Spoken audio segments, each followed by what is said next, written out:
So these are called contour lines, or I don't know, where the shape is recessed. The cheekbone would be called a highlight, eye highlight.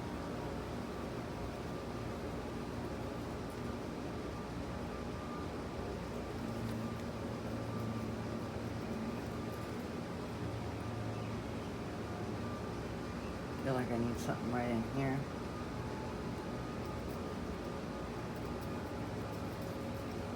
And there's no reason why you can't mix those grays too. Why not? That looks nice.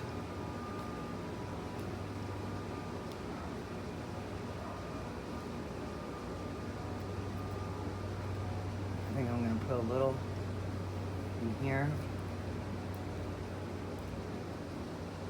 Now, when I say symmetrical, it doesn't mean it has to be exactly the same on both sides. It just has to be convincing that it's the same on both sides. Like, see how this comes around and then comes down? Alright, well, I did that, but I'm going to add a little bit of this to convince you it's the same. If it doesn't work, just pull it out or cover it up.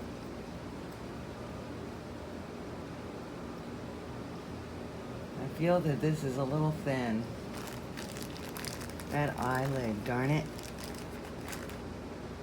But if I'm gonna have the eyelashes go on at the very end, I gotta have enough substance there to have those stay in there. There we go. Oh boy. Ah. Okay, so accents and details. Let me put in these little guys.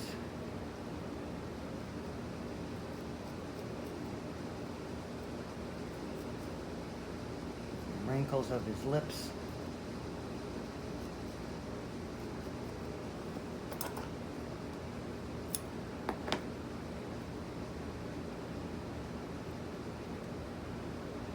Now, when you do something like this too, you don't want the same spacing the whole way.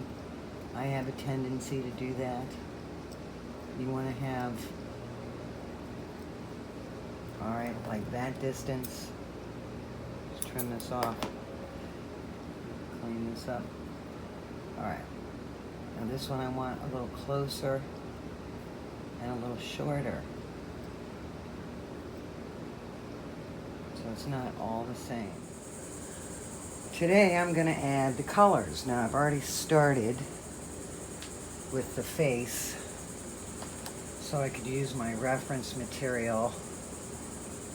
And as you can see, I'm moving right along.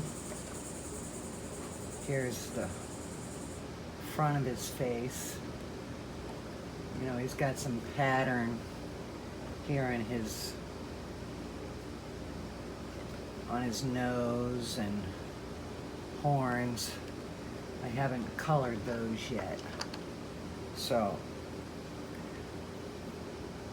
I need to do this side. Now I thought what I would do is mix the colors with the carder, but these patches are so small, I'm just gonna do them individually. So I've only got this much of this particular color left, but I got a whole new one of this sienna. Let's see, micron red coarse sienna, 27 micron medium coarse, 4 ounces of the Maori batting. So I'm going to be looking at my reference and working on this side of the giraffe. So I'm I'm going to add a little darkness to this on the cheek here, and just mix it with your fingers.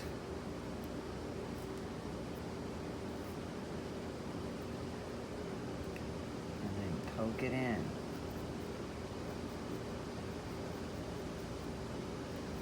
Keep looking at my reference so I can see what I'm doing.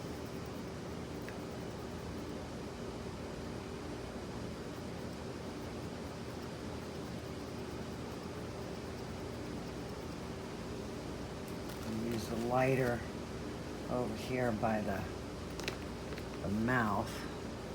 I'm gonna mix these two, the ochre and this.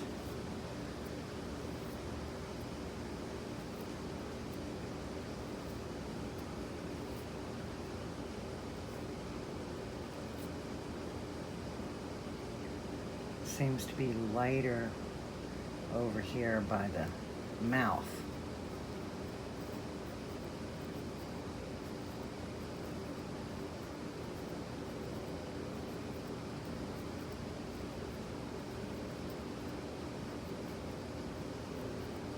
Now maybe that's maybe a little too much, it's a little too big, so I'm going to cut it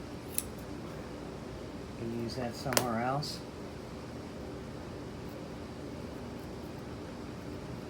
And you want it to go in neat, you don't want it to be kind of a mess.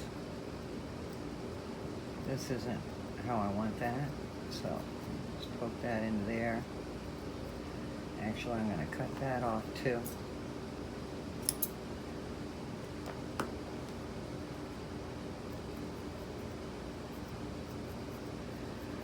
I'm going to add some of this latte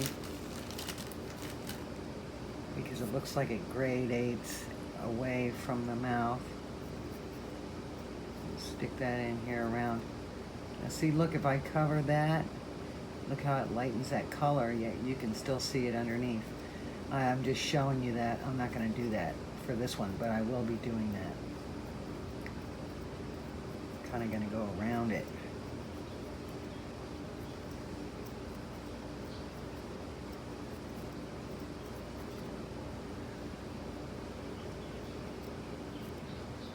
Let's see how it looks. See how I put that lighter color in there? See, all this has to be tacked in. The other thing is you don't want your colors to create lumps on your sculpture, so you got to make sure it's kind of flush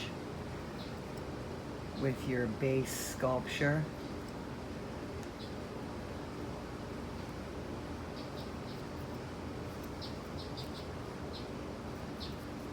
Let's see what happens over here. Now the other thing is, this can kind of mess with your mind. The giraffe is looking this way, and now I'm working on the other side. So, you gotta make the other side up. Seems like there's a little dot in here. Now there, I've got the contour lines in here. And now I'm going to put that in there, and maybe some of that contour will disappear, but maybe little hints of it will show through. Now, I think there is no color there, but this is a little too straight on this side, so I'm going to make it a regular shape.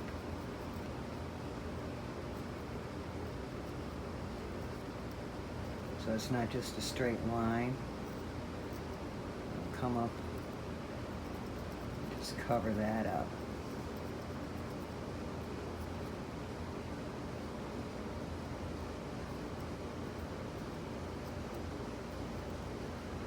This is taking me quite some time to do this giraffe. I don't always show you everything because it's just a lot of poking. Here I mixed the ochre with this color. Because it seems like, add a little more of this. Seems to be lighter on his cheekbones.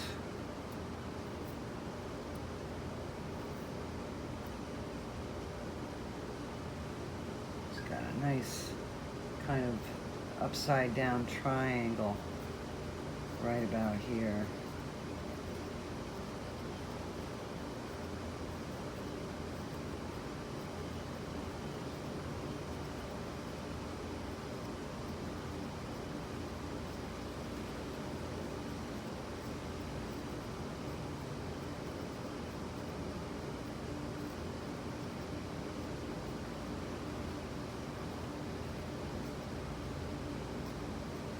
Push this up a little bit because there's white there that's coming down too far. See how easy it was to move it because it's not tacked in all the way yet. Some of this looks a little messy to me here around this mouth.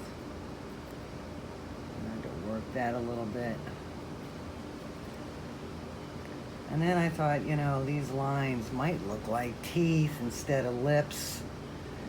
So I might just have to cover that, that's what I'm gonna call an edit, because it kind of looks like teeth, don't you think?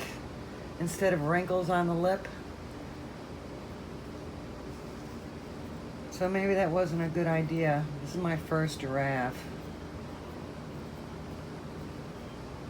Next time around, it probably won't take me that long. Because this one is the big experiment. But I think they look like teeth, like he's gonna chomp your finger off. Let's see, there's some here.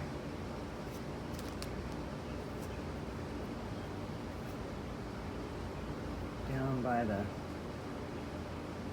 jawline here.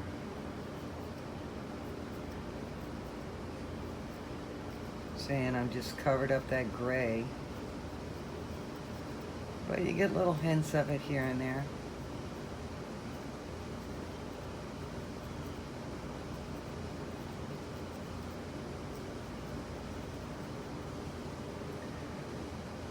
And what I'm gonna do,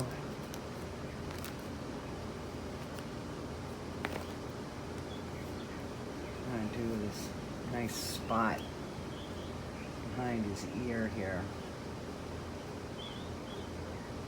Let's move this out of the way.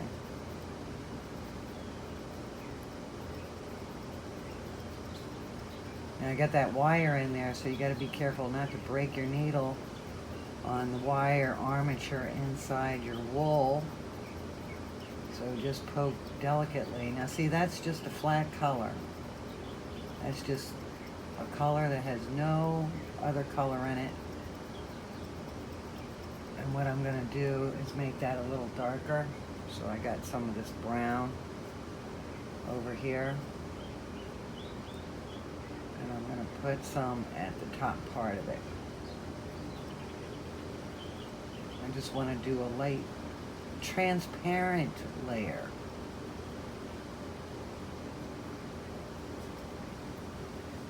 I don't have to use all of it. I'm going to trim some off and then poke in the loose hairs. And then maybe pull it down a little bit. The other thing you don't want to do is to create a ridge of color and then darker in the center, so get it to the edges. So see how that works? I like that.